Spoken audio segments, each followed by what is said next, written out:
Let's take a few minutes to talk to another Cleveland Browns alumni that will be joining us on the Browns Fan Cruise. Guys, our next guest was one of the biggest dogs on the D-line for the Cleveland Browns. His career statistics include 109 tackles, 7 sacks, a forced fumble, a fumble recovery, and Pro Football Weekly All-Rookie Team in 2011. But let's let him tell you all about this. Please welcome Big Phil Taylor. Phil, thanks for joining us. How are you today? Doing good, man. Appreciate you having me on.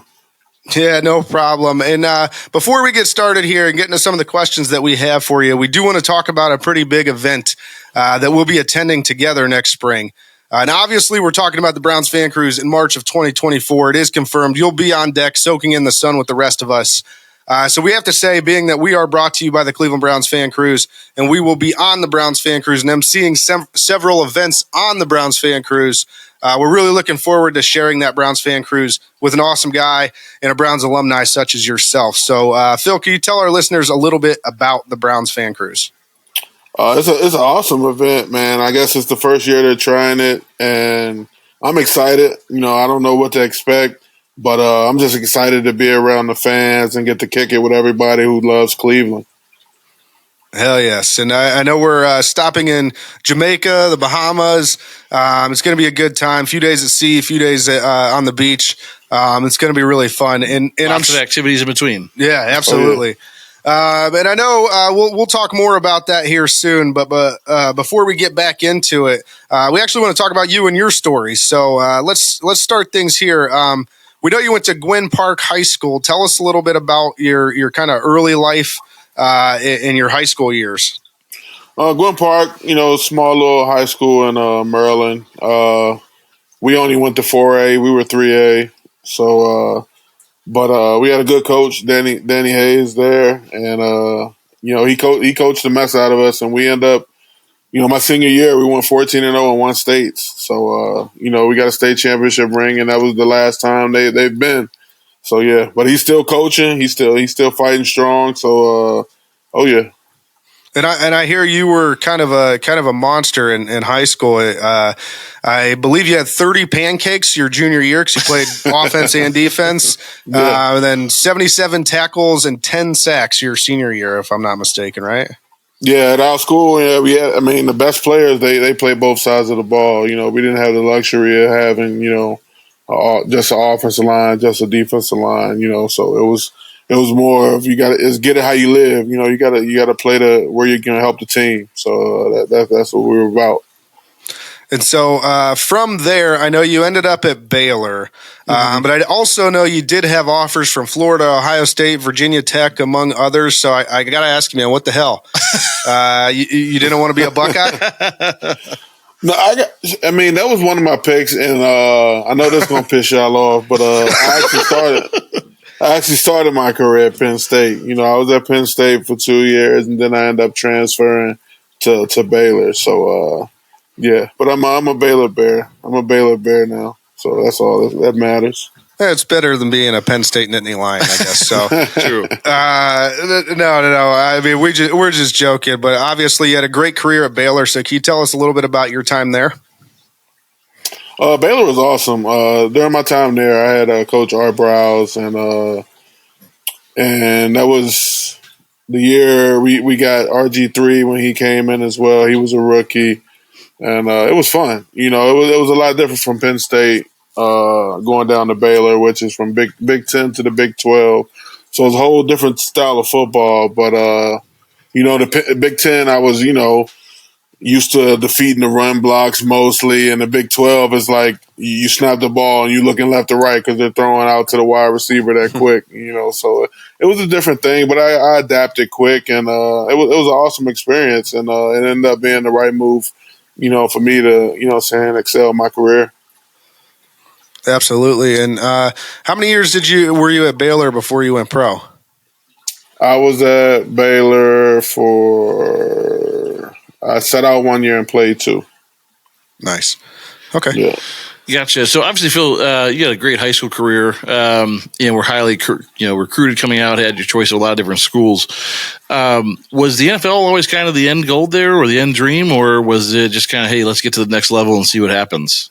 it was always kind of like, a thing I wanted to do. But like in high school, you think about it, but you don't really think about it until you get your first letter and like, oh, somebody's actually looking. You know what I mean? So that gives you motivation, and once the offers start coming in and things like that, and then you get to college and it starts over again. So I switched from Penn State to Baylor, and I kept it going. And I think what really helped me was more of the Senior Bowl and doing those things and going up against the better players in the country. That really helped me out. Yeah, and I know after that Senior Bowl is kind of when your draft stock skyrocketed. And you did end up getting drafted by the Browns in the first round, as we all know, in 2011. And you were with the Browns from 2011 to 2014. But before we get into your career, tell us a little bit about your combine, because I know that you put up some impressive numbers at the combine. It wasn't that impressive for me, I don't think. But I think 40, it was a 5 flat. And bench press, I want to say it was like 31, 32 at 225. Yeah, that's pretty impressive. That's pretty good. Yeah, and the other ones I don't really remember like that. But what's the most times you've ever benched 225 pounds in a row? It might have been in training. I might have hit 33, 34. Nice. Yeah. Nice. No, that was specifically the one I was talking about. That's pretty. When somebody could put 225 up 30 times, 30 plus, yeah, that's incredible.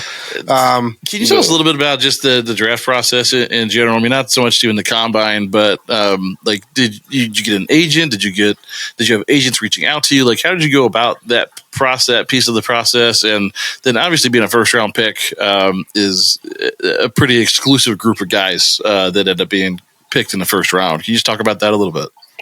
I got an agent right after the bowl game, and it was between I picked between 3, and I ended up going with Peter Schaefer, and it was cool. He wasn't one of those agents that's kind of all up like in your stuff. He's one of those agents. He sit back when you need him. He's there. And he gets the deals done. He's also Joe Thomas's agent, and so he's a good agent. And what you saying? Yeah, just around being a first round pick. Just it's a very obviously an exclusive group of guys that get picked in the first round. Can you just talk about like were you certain you were going at a specific number? I didn't know, honestly. Yeah, I didn't know. It was one of those things that I felt like. I worked hard and I kind of boasted my stats the last, couple months before the draft, with the Senior Bowl and the Combine and things like that.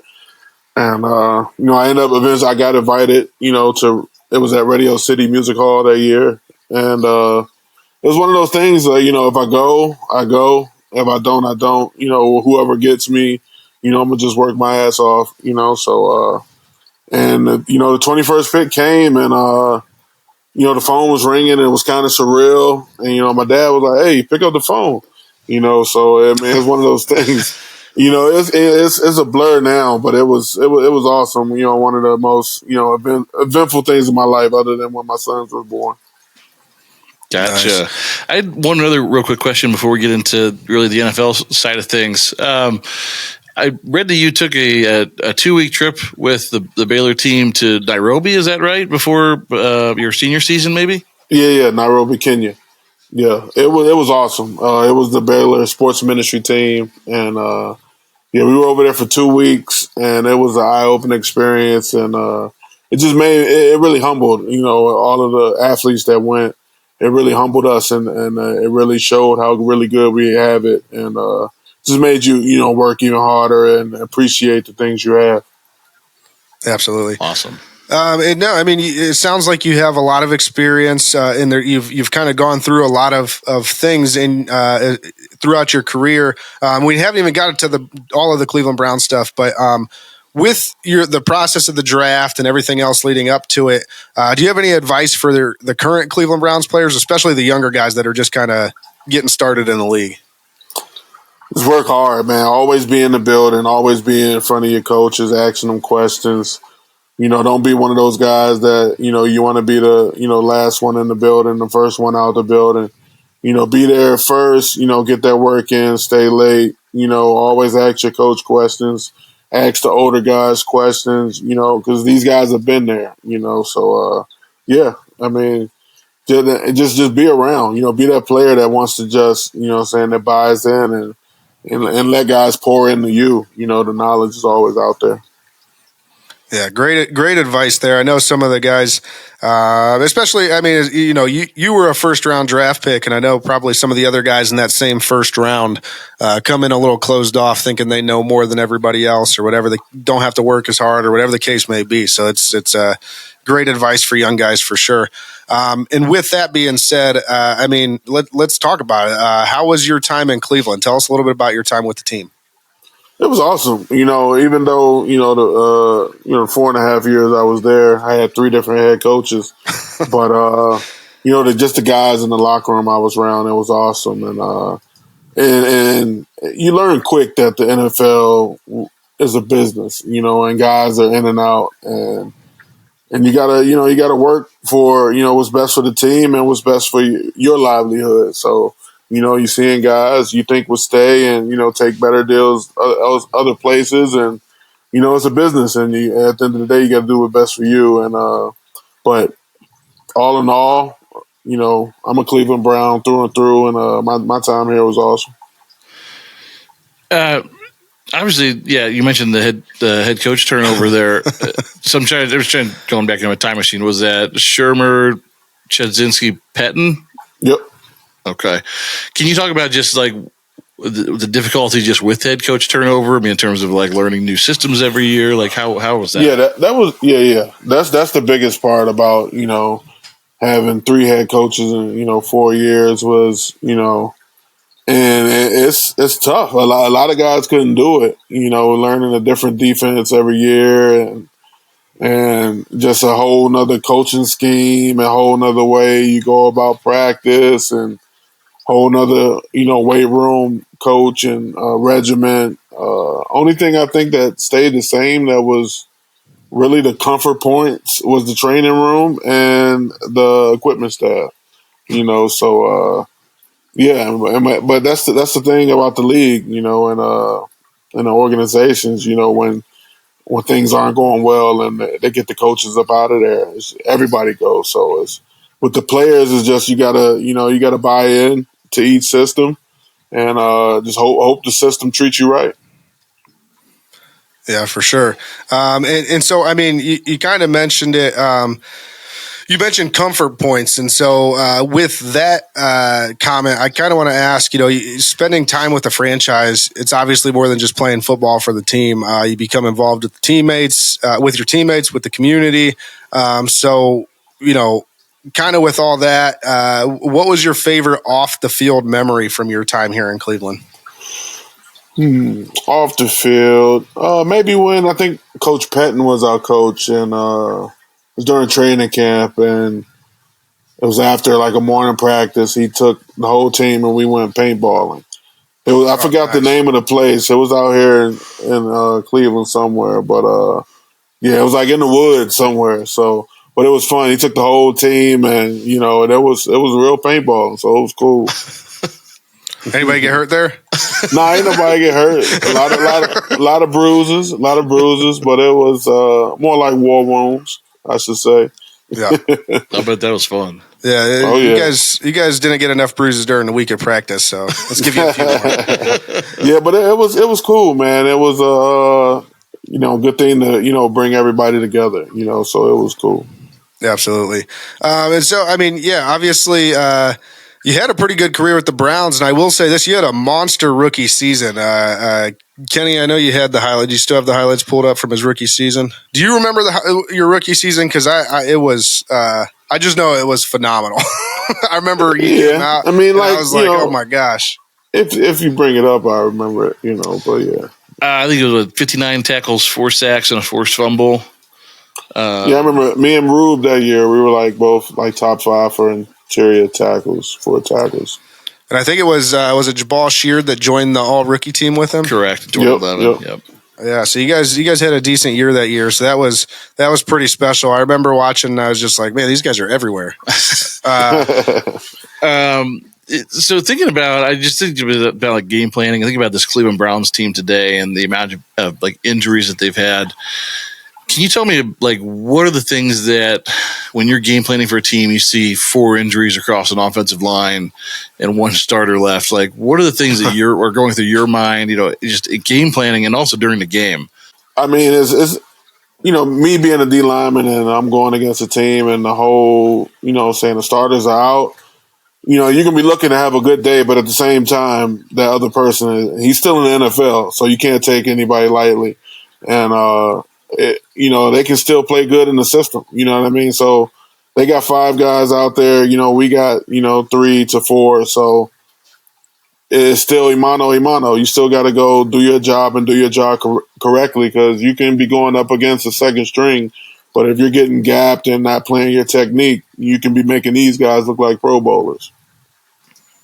Yeah, for sure. And I know probably on the defensive side, like you said, it's that battle. Everybody's in the NFL, but on the defensive side, you don't want to be that guy that had a bad day against the backup. Yeah. That's true. So again, great career with the Browns. You were a force to be reckoned with on the field for sure. But for most guys, they kind of get this sort of this whole second life after football. So can you tell us what you're up to today and if you're still involved with the game at all? Yeah, I'm just coaching my son at the moment.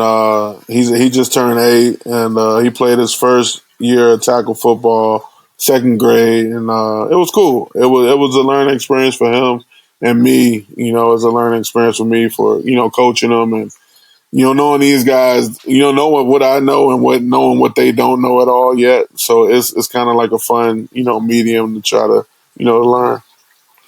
Yeah, for sure. And is he cut from the same cloth as Big Phil Taylor? Is he a big kid? Oh yeah. He liking defense right now. He playing linebacker and quarterback, but I think he liking defense more. Nice. And so to kind of bring this thing back, I do want to talk a little bit more about the Browns fan cruise here and the time we'll share on the open ocean in March of 2024 and a couple amazing stops along the way. We already mentioned them, the Bahamas, Jamaica. But let's talk about some of the things that everybody should look forward to. So is there an event or an activity during the fan cruise that you yourself are looking forward to, Phil? Nothing in particular, but anything that, that interact with fans, maybe if they get some video games on there, I whoop somebody in Madden, maybe, Nice. who knows what they got planned, but, I'm a competitive person, so just know I'm going to bring it with whatever. Yeah. We weren't given this responsibility, but I've taken it upon myself to become the unofficial suggestion box. So I'll send these over to Seaside Events and see if we could get video games, some sort of video game competition added to the list here. Are you a PlayStation guy or an Xbox guy? I got both, but I got both, but I'm a PS5. I got PS5. I'm PlayStation all the way. Nice. Gotcha. Me too. I converted him a while back. He used to be an Xbox guy. He's a PlayStation guy now. Only reason I play Xbox is for Forza, the little racing game. That's why. There you go. Yeah, there you go. And so with the Browns fan cruise, I do know there was a Browns backers competition that they put on earlier this season. The winning chapter, basically the chapter with the most bookings, got a bunch of prizes. The winners were announced, and I believe it was the Browns backers of Pinellas. And so with that in mind, do you have anything that you want to say to Browns backers across the nation and really across the world? I love all the Browns backers. Special shout out to the Browns backers in Naples, Florida. We had some good Browns backers in Denver, Colorado, Baltimore, Maryland, and to the next ones I'm gonna meet, man. You know what it is, man. I love all the Browns fans, and yeah, for sure. Nice, and I believe I don't remember which group was it? I think it was Denver. Was it Denver? Mile High? You were just at Mile High Browns backers? Yeah, I was at the Mile High one. That's the one. Yeah. We had just talked to their president out there a couple weeks ago, and he mentioned you were coming out. Oh yeah. So we were excited. But no, Phil, listen, it's been awesome having you on. We really appreciate your time. And we look forward to hearing some great stories and seeing you in person in March of 2024 on the Browns fan cruise. For sure, man. Can't wait. Appreciate you guys. Thank you.